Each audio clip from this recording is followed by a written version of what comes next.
How is it our government can find the poorest, brownest person for a drone strike, but couldn't find this dude after he threatened to shoot up a military base? Well, there are also troubling new details this morning about the man accused of killing 18 people in Maine last week. We're now learning there was a statewide alert for him weeks before the shooting. For more, we're joined by NBC News Justice and Intelligence correspondent Ken Delaney. And Ken, good morning. Tell us what triggered this alert and what exactly that means, a statewide alert.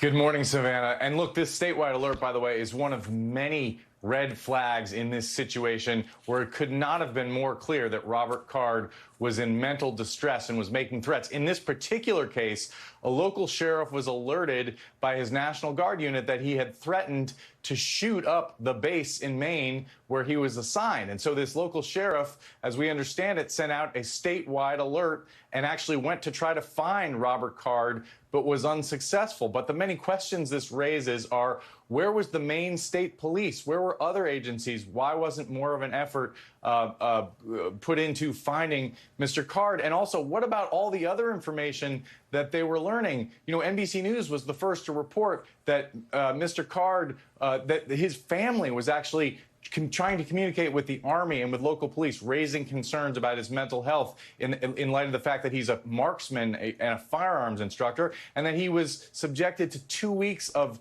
inpatient mental health treatment after he made separate threats months ago while he was on duty in New York in the military. So they're just Why didn't the military come in and investigate him for threatening to shoot up a military base when he was in the hospital? We could have definitely come in and prevented all this from happening if they took care of their stuff like they should be. are a lot of unanswered questions here. And for a while, Maine authorities were saying, well, we have a manhunt going on, so we're not going to deal with these questions. They need to answer them now, Savannah. Absolutely. Ken, how common is an alert like the one that we know was in place at this point? And what is the sheriff's office saying about the department's response to that alert?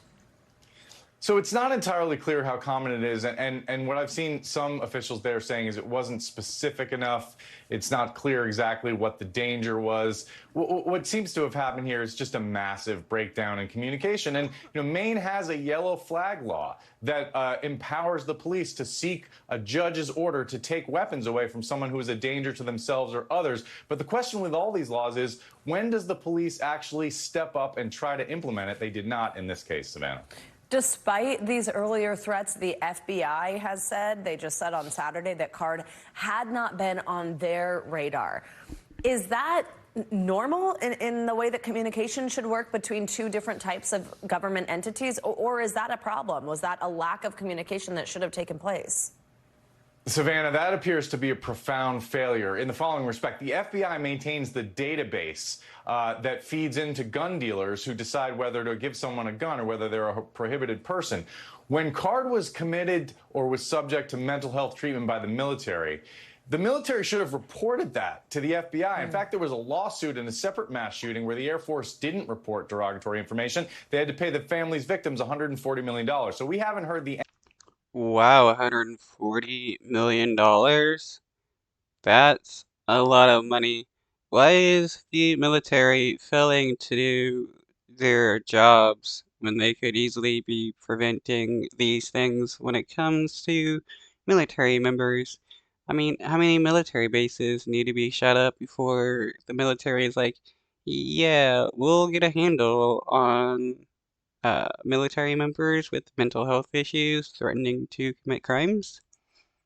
end of this, there are real questions about why the military didn't report what they knew about Mr. Card and his mental health issues and his threats into that FBI database.